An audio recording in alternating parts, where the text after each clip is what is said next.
ಸದನ ಸಮಿತಿಗೆ ಒಪ್ಪಿಸ್ಬೇಕು. ಸದನ ಸಮಿತಿಯಲ್ಲಿ ಎಲ್ಲ ಪಾರ್ಟಿಯವರು ಇರ್ತಾರೆ, ಚರ್ಚೆ ಆಗಲಿ. ಇವತ್ತು ನೀವು ಇರ್ತೀರಾ, ಇನ್ನೆರಡು ವರ್ಷಕ್ಕೆ ಹಾಳಾಗಿ ಹೋಗ್ತೀರಾ ನೀವೆಲ್ಲ. ಕಾಂಗ್ರೆಸ್ ಪಾರ್ಟಿ ಹಾಳಾಗಿ ಹೋಗ್ತೈತೆ.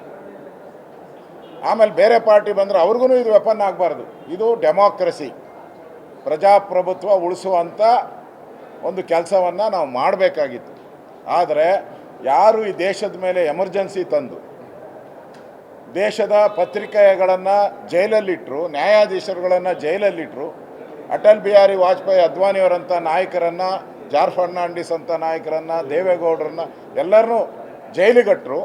ಅದೇ ಒಂದು ರಾಜಕೀಯ ಪಕ್ಷದಿಂದ ಇವತ್ತು ಈ ಬಿಲ್ ಬಂದಿರೋವಂಥದ್ದು ಕಾಕತಾಳೀಯ ಪಕ್ಕ. ಅಂದರೆ ಆ ಸಂಸ್ಕೃತಿ ಅವರ ತಲೆಯಲ್ಲಿ ಬಂದ್ಬಿಟ್ಟಿದೆ. ಎಮರ್ಜೆನ್ಸಿ ಏನು ಕಾನೂನು ಮಾಡಿದ್ರು ಅದೇ ರೀತಿ ಕಾನೂನನ್ನು ತಂದಿದ್ದಾರೆ. ಇದರಿಂದ ಪತ್ರಿಕಾ ರಂಗ ಇರ್ಬೋದು, ರಾಜಕೀಯ ವಿಶ್ಲೇಷಕರಿರ್ಬೋದು, ಎಲ್ಲರಿಗೂ ಕೂಡ ಮುಂದಿನ ದಿನಗಳಲ್ಲಿ ದೊಡ್ಡ ಅನಾಹುತ. ಜೈಲು ಇಲ್ಲ ಬೇಲು, ಇವೆರಡೇ. ಸೀದಾ ಜೈಲಿಗಡ್ತಾರೆ, ಬೇಲು ಸಿಕ್ಕಲ್ಲ. ಆ ಪರಿಸ್ಥಿತಿ ಇವತ್ತು ರಾಜ್ಯದಲ್ಲಿ ತಂದಿದೆ. ಇವ್ರಿಗೆ ದ್ವೇಷ ಭಾಷಣ ಮಾಡೋರು ಮೊನ್ನೆ BJPಯ ಸೋಷಿಯಲ್ ಮೀಡಿಯಾದಲ್ಲಿ ಕಳೆದ 2 ತಿಂಗಳಲ್ಲಿ ಎಷ್ಟು ಜನದ ಮೇಲೆ ಕೇಸ್ ಹಾಕಿದ್ರ? ಅವಾಗ 20 ಜನದ ಮೇಲೆ ಕೇಸ್ ಹಾಕಿದ್ರ. ಆಗಲೇ ಕೆಲವರು 5 ದಿನ 6 ದಿನ ಜೈಲಲ್ಲಿ ಇದ್ದು ಬಂದಿದ್ದಾರೆ, ಕೆಲವರು 20 ದಿನ ಜೈಲಲ್ಲಿ ಇದ್ದು ಬಂದಿದ್ದಾರೆ. ಈಗಾಗಲೇ ಇರೋ ಕಾನೂನಲ್ಲಿ ಏನು ಪರ್ಮನೆಂಟಾಗಿ 10 ವರ್ಷ ಜೈಲಲ್ಲಿ 8 ವರ್ಷ ಜೈಲಲ್ಲಿ ಇಡಬೇಕು ಅಂತ ತೀರ್ಮಾನ ಮಾಡಿದ್ದೀರಾ? ಅವ್ರು ತಂದಿರೋ ಅಂಥ ಕಾನೂನುಗಳೇನಿದೆ, ಈಗ ನಮ್ಮ ಬೆಲ್ಲದವರು ಇದು ಕುರಾನಲ್ಲಿ ಏನೋ ಇದೆ, ಅದನ್ನು ನೋಡಿಬಿಟ್ರೆ 100 ಕೇಸ್ ಹಾಕಬೇಕು, ಅಷ್ಟು ಭಾಷೆ ಇದೆ ಅದರಲ್ಲಿ. ಹಂಗಾರೆ ಅದನ್ನೆಲ್ಲ ಬ್ಯಾನ್ ಮಾಡ್ತೀರಾ ನೀವು? ಯಾವ್ಯಾವುದೋ ಇದೆಯಲ್ಲ, ರಾಮಾಯಣ, ಮಹಾಭಾರತ, ಕುರಾನು ಎಲ್ಲದರಲ್ಲೂ ಇದೆ. ಅಂದರೆ ಇವರ ಉದ್ದೇಶ BJPಯನ್ನು ಬಗ್ಬಡಿಬೇಕು, JDSನ್ನು ಬಗ್ಬಡಿಬೇಕು ಅನ್ನೋ ಒಂದೇ ಒಂದು ಕಾರಣಕ್ಕೆ ತಂದಿದ್ದಾರೆ.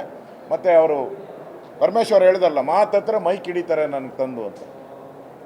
ಇನ್ಮೇಲೆ ಮೈಕು ಹಿಡಿಯೋಂಗಿಲ್ಲ, ಆ ಪರಿಸ್ಥಿತಿ ಬಂದಿದೆ. ಇವತ್ತು ಏನು ಸ್ಪೀಕರ್ ನಡವಳಿಕೆ ಇದೆಯಲ್ಲ, ಇದು ಸರಿ ಇಲ್ಲ. ಯಾವ ಸ್ಪೀಕರನ್ನು ಈ ಥರ ನೆನ್ನೆನೇ ಸ್ಪೀಕರ್ ಅವರು ಅಧ್ವಾನ ಮಾಡಿದ್ದಾರೆ. ನಮ್ಮ ಇದನ್ನು 0 ಅವರ್ಗೆ ಕೊಟ್ಟು ಹೆರಾಲ್ಡ್ ಪತ್ರಿಕೆಯ ಒಂದು ವಿಚಾರವನ್ನು 0 ಅವರ್ ಬರೋದೇ ಇಲ್ಲ. ಇವತ್ತು ಮತ್ತೆ ಚರ್ಚೆ, ಬಿಲ್ ಯಾವತ್ತೂ ಹಿಂಗಾಗಬಾರ್ದು, ಚರ್ಚೆ ಆಗಬೇಕಾಗಿತ್ತು. ಚರ್ಚೆ ಆಗಿ ಅದಾದಮೇಲೆ ನಾವು ಕೂಡ ಅದರಲ್ಲಿ ಡಿಬೇಟ್ ಮಾಡೋಕ್ಕೆ ಸುಮಾರು 12 ಜನ ನಮ್ಮ ಶಾಸಕರು ಡಿಬೇಟ್ ಮಾಡೋಕ್ಕೆ ಇದ್ದರು. JDSನ ಶಾಸಕರು ಡಿಬೇಟ್ ಮಾಡ್ತಾಯಿದ್ರು, ಆಡಳಿತ ಪಕ್ಷದವ್ರು ಮಾಡಬೇಕು, ಡಿಬೇಟ್ ಮಾಡಬೇಕಾಗಿತ್ತು.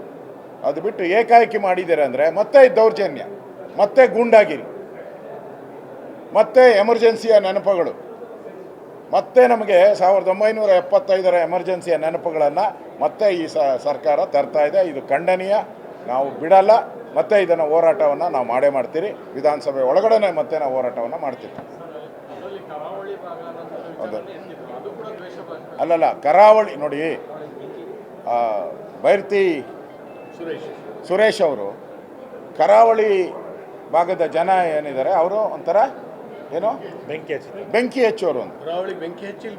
ಕರಾವಳಿ ಬೆಂಕಿ, ಇದು ಸರಿ ಇಲ್ಲ, ಇದು ತಪ್ಪು, 100% ತಪ್ಪು. ಆ ಥರ ಹೇಳೋ ಮುಖಾಂತರ ಈ ಸರ್ಕಾರದ ಭಾವನೆ ಏನು ಅಂತ ಅರ್ಥ ಆಗಿದೆ. ಇಡೀ ಕರಾವಳಿ ಜನಕ್ಕೆ ಅವಮಾನ ಮಾಡಿದ್ದಾರೆ. ಅದು ಮಂಗಳೂರು ಇರ್ಬೋದು, ಉಡುಪಿ ಇರ್ಬೋದು, ದಕ್ಷಿಣ ಕನ್ನಡ ಇರ್ಬೋದು, ಈ ಭಾಗದ ಜನ, 3 ಜಿಲ್ಲೆಗಳ ಜನಕ್ಕೆ ಒಂದು ರೀತಿ ಅವಮಾನ ಮಾಡಿದ್ದಾರೆ. ಇದಕ್ಕೆ ಅಕ್ಷಮ್ಯ ಅಪರಾಧ. ಇದಕ್ಕೆ ನೇರವಾಗಿ ಕಾಂಗ್ರೆಸ್ ಪಾರ್ಟಿನೇ ಕಾರಣ. ಸ್ಪೀಕರ್ ಅವರು ಕೂಡಲೇ ಈ ಬಿಲ್ ಏನಿದೆ ಅದನ್ನು ಮತ್ತೆ ಪರಿಶೀಲನೆ ಮಾಡಬೇಕು. ಇಲ್ಲ ಅಂತ ಹೇಳಿದ್ರೆ ನಾವು ಮತ್ತೆ ಹೋರಾಟವನ್ನು ನಾವು ಮಾಡ್ತೀವಿ.